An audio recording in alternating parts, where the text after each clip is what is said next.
Every single anime season, without fail, we get at least one show that we've already seen before.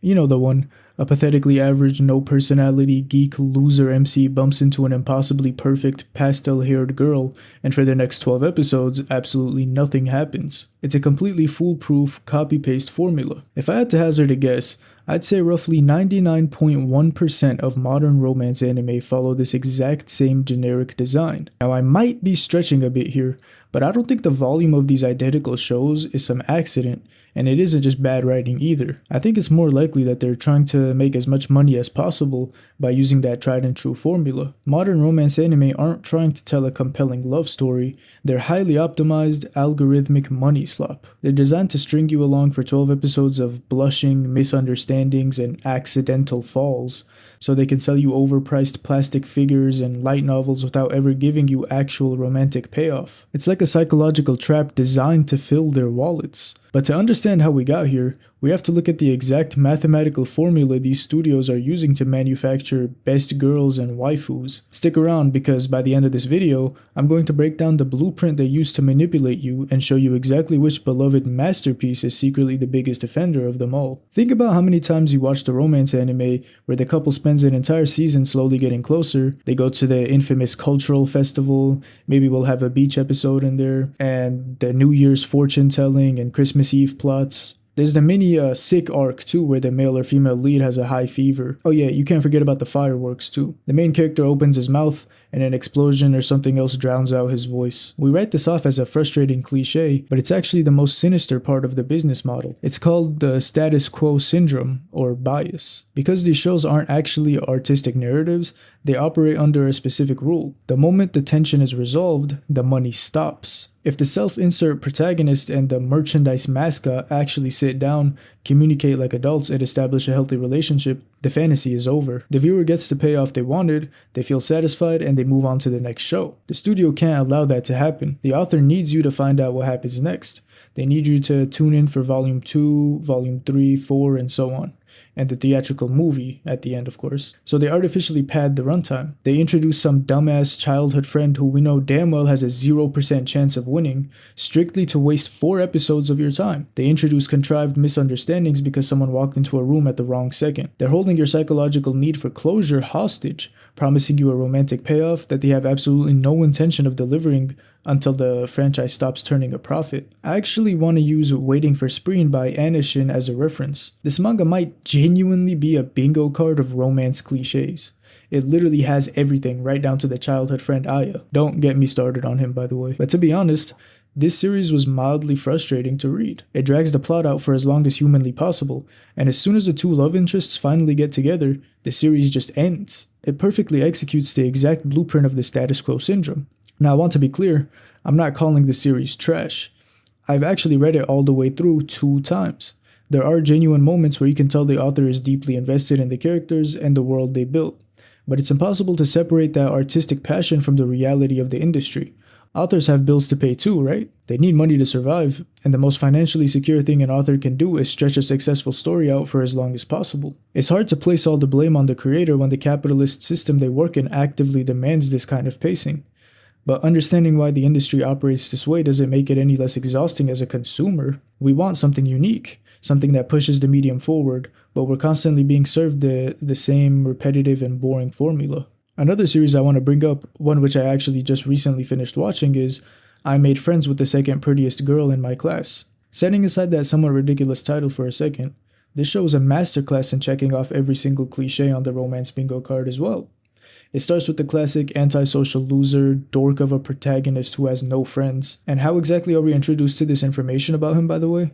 He literally narrates it into the camera with an internal monologue in the very first episode. Okay, you know what? I already did a whole video on modern anime dialogue, right? We don't need to get back into it. But the predictability of this formula is staggering. I actually watched this show together with the homie Noah, shout out to Noah, and it became a running joke because we were able to predict every single story beat before it even happened. It's not even impressive on our part since every single one of these shows is just copying from the same homework. It doesn't take a genius to figure out what's going to happen next. But the thing about this anime that genuinely pissed me off was the pacing. A massive portion of the runtime is dedicated to a convoluted subplot where the protagonist tries to get his divorced parents back together because, in his own words, he's a selfish loser. We legitimately spend more time on this irrelevant family drama than we did developing the characters we actually tuned in to watch. The worst part is that once the divorce plot wraps up, we literally never see the parents again. Now, I want to be fair, right? I have only watched the anime adaptation. If this parental subplot actually serves any narrative purpose later in the source material, I'll happily concede this point. But if it doesn't, and I mean this from the bottom of my heart, I will never forgive this show, because that means that that entire arc existed for no other reason than to artificially pad the runtime, distract from the core premise, and drag the relationship out until the final possible second. Now, to play devil's advocate for a second, there is a very obvious defense for this cliche of the main character being an antisocial loser. People will argue that he gets better, and the whole point is that he starts as a loser so he can have character development, right? And to be fair, that is true. Even in Second Prettiest Girl, the MC does develop quite a bit throughout the runtime. He learns to be more social, he starts acting on what he actually wants, and he grows a spine. So yes, the trope does technically serve a structural purpose. But my question is, why does the character's starting line have to be antisocial, friendless loser? When so many romance anime use the exact same starting point, it just becomes lazy writing. There are an infinite number of ways a character can develop that don't involve them needing to learn basic human interaction. Character growth doesn't exclusively mean I finally learned how to talk to people. What if the protagonist is incredibly popular, charismatic, and extroverted, but his relationship teaches him to be more reserved? What if he's overly ambitious and arrogant, and the romance forces him to reevaluate his priorities? What if he's already a functioning, well-adjusted adult who just has a massive fear of commitment? There are so many fascinating, complex character flaws a writer could explore. And I'm not saying that they don't exist, but they typically default to the socially inept outcast because it's the absolute lowest hanging fruit. It's the easiest, most frictionless way to manufacture a character arc without actually having to write psychological nuance. They start the MC off at rock bottom. 0 friends, 0 social skills, 0 confidence, 0 money, 0 bitches, 0 job. Because when you start at absolute 0, literally any basic human interaction looks like massive character development. It's a cheap magic trick of sorts, designed to make mediocre writing look like profound growth. If the protagonist is an empty vessel for the viewer, the female lead is a mathematically engineered product designed to drain that viewer's wallet. Marin in My Dress Up Darling is written to be the ultimate consumer product. She's designed to be impossibly attractive, wildly popular, yet somehow incredibly submissive and entirely dependent on the incredibly bland male protagonist to function. She exists to validate him, but more importantly, she exists to be monetized. The entire narrative structure of the show, the cosplay angle, is just a convenient excuse to put the female lead in a different skimpy outfit every 2 episodes. The author knows exactly what they're doing. They aren't trying to write a compelling dynamic like we see in Chainsaw Man or genuinely well-written character dramas. They're looking at engagement metrics. They know that if they design a girl with the perfect ratio of cute and horny, they can sell $200 worth of acrylic standees and body pillows to a lonely demographic. And this repetitive formula is not only boring, but it's also destructive. When like 90% of the romance media we consume operates on this exact same manufactured blueprint, it fundamentally warps how the audience views actual healthy relationships. Because the anime industry relies entirely on dragging out the will they, won't they phase to sell merchandise, we're being taught a highly toxic lesson. The only valuable part of a relationship is the chase. I mean, just think about it. These shows are convincing millions of viewers that true love is built on a foundation of constant misunderstandings, aggressive jealousy, accidental physical contact, and dramatic, explosive confessions. It romanticizes poor communication. If a real-world couple operated the way anime couples do, refusing to talk for 3 weeks because someone sent a vague text message, they would be in couples counseling immediately. In the real world, a healthy relationship isn't a cliffhanger. It's built on stability, trust, and clear communication. When an anime ends the second a couple finally gets together, it sends a sort of subliminal message to the audience. The relationship itself is boring. The day-to-day reality of actually loving someone isn't worth animating. It creates a demographic of fans who are completely addicted to the anxiety of the crush, but have absolutely no idea how to function once the feelings are actually mutual. The industry has successfully commodified toxic communication simply because healthy communication just doesn't sell as well. Now, I already know someone in the comments going to be talking about some, bro, if you hate these tropes so much, just stop watching high school romance, go watch adult anime. But like that just completely misses the entire point of this video. The problem isn't the high school setting. High school is actually a fantastic backdrop for romance because it's inherently a period of intense emotional growth and figuring out who you are. The problem is that the industry has weaponized the high school setting to justify lazy writing.